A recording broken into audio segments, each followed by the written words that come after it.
Tricia, what has been the biggest challenge for you in terms of your lung cancer diagnosis? It's kind of a multifaceted answer, considering there's been 3 different diagnoses in kind of 3 different stages of my life. I think the very first initial challenge was accepting the diagnosis. Hearing that at 26, after about 2 years of struggling with misdiagnosis. My personal story is I was scheduled for a lobectomy. Half my left lung was to be removed because of what they thought was a lung abscess.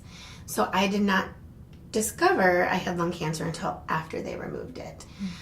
So a challenge for me was accepting that was the diagnosis, and then, like most people, when they hear something, they go to Google. Well, I went to Google and I researched as much as I could, and discovering the research and the data was really disheartening and depressing to find out the data and the stats.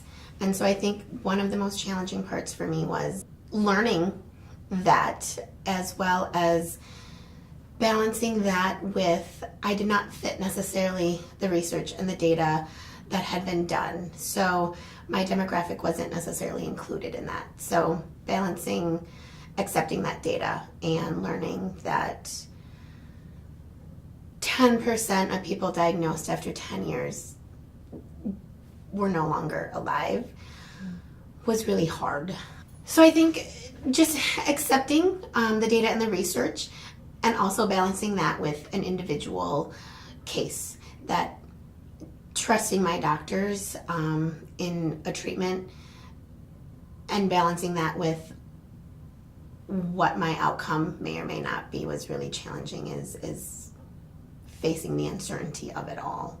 Absolutely. It's really hard. I mean, at any age, I suppose, being diagnosed with cancer, much less lung cancer, and knowing the data, it's hard because the amount of funding towards research, to the amount of fatalities that this cancer takes, it's disproportionate. And working in nonprofit and federal programming myself, knowing that funding is imperative to making an impact and changes has made a difference in how I look at this in terms of what I can do to face those challenges.